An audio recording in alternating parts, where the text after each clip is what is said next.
Hello everyone, welcome to civil वाला daily current affairs. आज है 14 मई और शुरू करते हैं आज का डिस्कशन। सबसे पहले आज का कोट देख लेते हैं।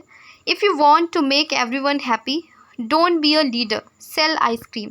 तो ये कोट स्टीव जॉब्स का है, जो एप्पल कंपनी के संस्थापक रहे हैं। और यहाँ पे जो सेल आइसक्रीम है वो एक मेटाफर की तरह यूज़ हुआ है, क्योंकि अगर आपको लीडर बनना है तो कई बार आपको हार्श डिसीजन लेने पड़ेंगे जो शायद सभी को वो पसंद ना आए। अगर आपको एक आईएएस ऑफिसर बनना है, एक सिविल सर्वेंट बनना है और आप चाहते हैं कि सही डिसीजन ले, तो कई बार आपसे लोग सहमत नहीं होंगे। फॉर इंस्टेंस, मान लीजिए आप एक सड़क बनाना चाहते हैं और वहाँ पे कई सारे लोगों की ज़मीन आपको लेनी पड़ रही है। वो दुखी भी होंगे, आपसे फ्रस्ट्रेटेड भी होंगे, कोर्ट तक जाएंगे। लेकिन अगर आपको ये पता है कि अगर ये सड़क बनने से बहुत सारे लोगों को हेल्प होगी, तो वो डिसीज़न आपको लेना पड़ेगा। जबकि यहाँ पे जो आइसक्रीम का एग्जांपल दे करके ये कोट है, उसका मतलब ये है कि जैसे जब हम आइसक्रीम खाते हैं तो हमें इंस्टेंट जो है रिफ़्रेशमेंट लगता है, इंस्टेंट खुशी मिलती है। लेकिन अगर आपको इस तरीके की सबको खुश रखना है तो आप हार्श डिसीज़न नहीं ले पाएंगे, ना ही एक अच्छे सिविल सर्वेंट बन पाएंगे और ना ही एक अच्छे लीडर। तो शुरू करते हैं आज का डिस्कशन। आई होप आपको ये कोट समझ में आया होगा, ये किस रेफरेंस में था। सबसे पहले जो कल मैंने क्वेश्चन आपसे पूछा था उसका आंसर देख लेते हैं। हाल ही में किस संगठन ने महिलाओं के खिलाफ हिंसा से निपटने के लिए पहला कानून अपनाया था? तो इसका आंसर था हमारा यूरोपीय संघ।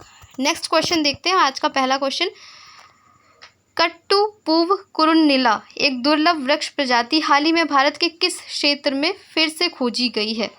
तो ये इसका जो है मे बी प्रोनाउंसिएशन ना सही हो, क्योंकि I am not the South Indian person. तो a rare tree species was recently rediscovered in which region of India? And the correct answer is Pashchimi Ghat या वेस्टर्न घाट। तो यहाँ पे आप देख सकते हैं, शोधकर्ताओं ने पश्चिमी घाट के वागामोन पहाड़ियों के गैर संरक्षित क्षेत्र में 140 वर्षों के बाद एक दुर्लभ वृक्ष प्रजाति उनियाला मल्टीब्रैक्टिटा को फिर से खोजा। स्थानीय रूप से इसे कट्टू पूवम कुरुन्निला के रूप में जाना जाता है। ये उनियाला जीनस से संबंधित है। तो इस तरीके की कोई स्पीशीज़ होती है, चाहे वो एनिमल से हो, चाहे वो हमारा जो है प्लांट से रिलेटेड हो, वो बहुत इंपॉर्टेंट होती है, specially for UPSC exam. UPSC prelims आने भी वाला है, तो अगर करंट का कुछ पूछा जाएगा तो मे बी ये क्वेश्चन पूछा जा सकता है आपसे।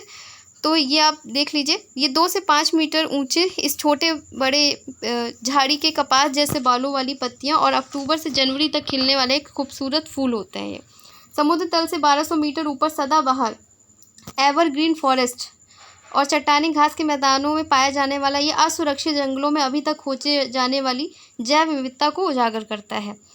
नेक्स्ट क्वेश्चन है हमारा, हाल ही में संयुक्त राष्ट्र फोरम ऑन फॉरेस्ट UNFF का 19वां सत्र कहाँ आयोजित किया गया? Recently where was the 19th session of the United Nation forum on forest UNFF held? Option A है पेरिस, ऑप्शन बी है न्यूयॉर्क, ऑप्शन सी है कैलिफोर्निया, ऑप्शन डी है London. And the correct answer is option B, New York. तो ये New York में UN forum on forest हुआ है। ये 6 to 10 मई में हुआ है और कहाँ पे हुआ है? न्यूयॉर्क में। देखते हैं एक्सप्लेनेशन। वनों पर 19वां संयुक्त राष्ट्र फोरम हाल ही में न्यूयॉर्क में आयोजित हुआ है और जिसका उद्देश्य वैश्विक वन प्रबंधन संरक्षण स्थितियों को बढ़ावा देना। इकोसॉक के तहत 2000 में स्थापित, इसमें संयुक्त राष्ट्र के सभी सदस्य देश हैं इसमें, और भारत इसका संस्थापक सदस्य है। तो ये क्वेश्चन आपसे स्टेटमेंट में आपसे पूछ सकते हैं कि भारत संस्थापक सदस्य है या नहीं है, संयुक्त राष्ट्र यूरोपियन यूनियन के सारे सदस्य इसमें शामिल हैं या नहीं है।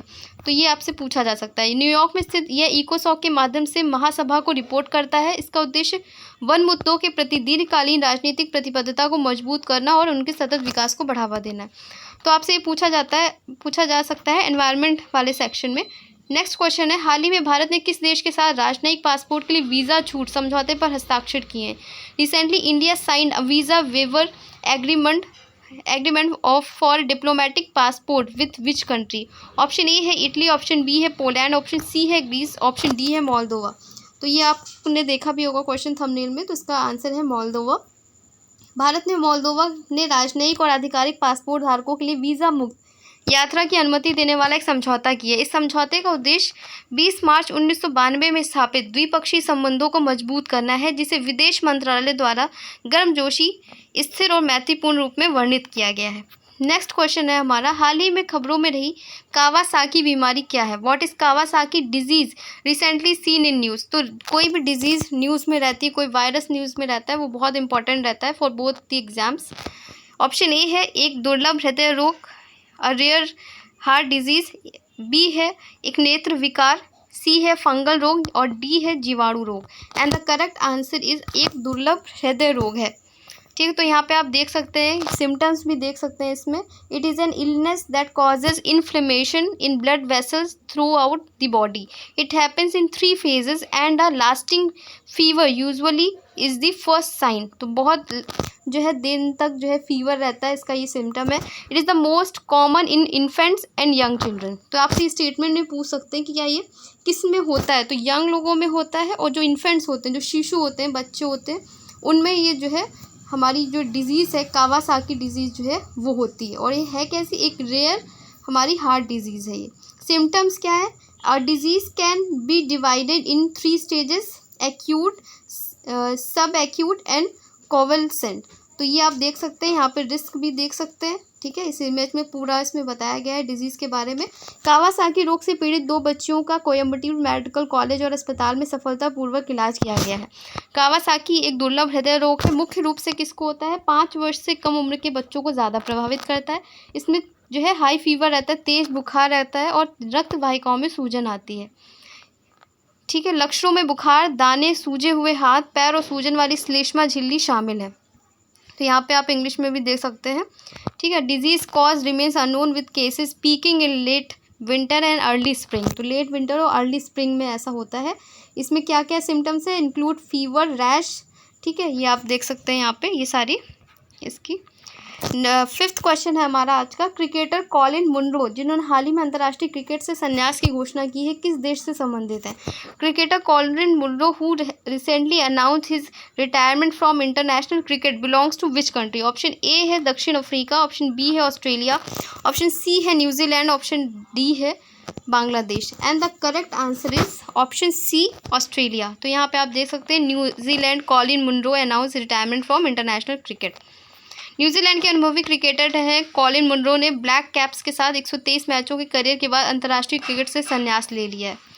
नेक्स्ट क्वेश्चन है हमारा, भारत की पहली automobile in plant railway siding परियोजना का उद्घाटन किस राज्य में किया गया है? India's first automobile in plant railway siding project was inaugurated in which state? Option A है हिमाचल प्रदेश, ऑप्शन बी है हरियाणा, ऑप्शन सी है गुजरात, ऑप्शन डी है Tamil Nadu. And the correct answer is option C Gujarat. तो यहाँ पे आप देख सकते हैं, प्रधानमंत्री नरेंद्र मोदी ने गुजरात के हंसलपुर में मारुति सुजुकी इंडिया के प्लांट में भारत की पहली, क्योंकि कोई भी चीज़ फर्स्ट होती है वो हमारे एग्जाम के लिए बहुत इंपॉर्टेंट हो जाती है, तो भारत की पहली automobile in plant railway siding परियोजना का उद्घाटन किया गया है। नेक्स्ट क्वेश्चन है, किस केंद्रीय मंत्री ने जन औषधि केंद्रों के लिए ऋण सहायता कार्यक्रम शुरू किया है?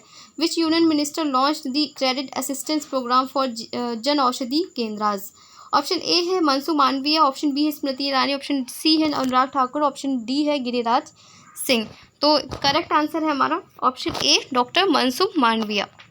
तो यहाँ पे आप देख सकते हैं, केंद्रीय रसायन और उर्वरक तथा स्वास्थ्य और परिवार कल्याण मंत्री डॉक्टर मनसुख मांडविया ने जन औषधि केंद्रों के लिए ऋण सहायता कार्यक्रम का उद्घाटन किया है। इसके तहत सिडबी और pharmaceutical and medical device bureau of India जो है मिल के काम करेगी। नेक्स्ट क्वेश्चन है हमारा, एसबीआई ने अपने ट्रांजैक्शन बैंकिंग प्लेटफॉर्म के लिए किसके साथ साझेदारी की है? With whom has SBI partnered for its transaction banking platform? Option A है गूगल, ऑप्शन बी है रोजर प्रे, ऑप्शन सी है ओरियन प्रो, ऑप्शन डी है Meta. And the correct answer is option C Orion Pro. तो SBI ने किया है साथ में। भारतीय स्टेट बैंक ने नकदी प्रबंधन और लेन देन banking platform I cash pro plus के लाइसेंस और संचालन के लिए ओरियन प्रो सॉल्यूशंस के साथ एक समझौता किया है। करीब 100 करोड़ रुपए की इस डील में लाइसेंस और 6 साल तक मेंटेनेंस भी शामिल है। नेक्स्ट क्वेश्चन है, भारत ने हाल ही में संयुक्त आर्थिक और व्यापार समिति की स्थापना के लिए किस देश के साथ एक समझौते पर हस्ताक्षर किए? India recently sign an agreement with which country to establish a joint economic and trade committee? Option A है केन्या, ऑप्शन बी है दक्षिण अफ्रीका, ऑप्शन सी है अर्जेंटीना, ऑप्शन डी है डोमिनिक गणराज्य। And the correct answer is Dominican गणराज्य। तो यहाँ पे आप देख सकते हैं जो भी अफ्रीकन कंट्रीज इस समय काफ़ी न्यूज़ में है, आप सारी जो लोकेशन है उससे रिलेटेड वो आप देख लीजिएगा, एग्ज़ाम के लिए जो है इम्पॉर्टेंट है। भारत ने हाल ही में डोमिनिकन गणराज्य के साथ संयुक्त राष्ट्र आर्थिक व्यापार समिति की स्थापना के लिए प्रोटोकॉल पर हस्ताक्षर किए हैं और डोमिनिकन गणराज्य एक कैरेबियन राष्ट्र है। ऑप्शन तो ये कैरेबियन जो है राष्ट्र था, ऑप्शन डी हमारा सही था। आज का लास्ट क्वेश्चन है, सिपरी रिपोर्ट के अनुसार 2019 से 2019-2023 के बीच कौन सा देश दुनिया का शीर्ष हथियार आयातक है? According to SIPRI report which country is the world's top arms importer between 2019-2023? Option A है चीन, ऑप्शन बी है पाकिस्तान, ऑप्शन सी है भारत, ऑप्शन डी है Iran. And the correct answer is हमारा प्यारा भारत। तो भारत ही है सिपरी की रिपोर्ट में India remains world top arms importer. Stockholm International Peace Research Institute SIPRI हर बार रिपोर्ट जारी करती है इससे रिलेटेड। तो भारत जो है 2019 से 2030 के बीच दुनिया का शीर्ष हथियार आयातक है और 2019 से और 2030 के बीच भारत ने कुल वैश्विक हथियार का 9.8 को इम्पोर्ट किया है। ठीक है, तो ये था हमारा आज का डिस्कशन। आज का टेस्ट क्वेश्चन देख लेते हैं। हाल ही में संयुक्त राष्ट्र फोरम ऑन फॉरेस्ट UNFF का 19वां सत्र कहाँ आयोजित किया गया है? इसका आंसर आपको कमेंट सेक्शन में देना है। तो आज का डिस्कशन यहीं तक था। कल मिलते हैं एक नए डिस्कशन के साथ। तब तक पढ़ते रहिए और अपना ख्याल रखिए। धन्यवाद।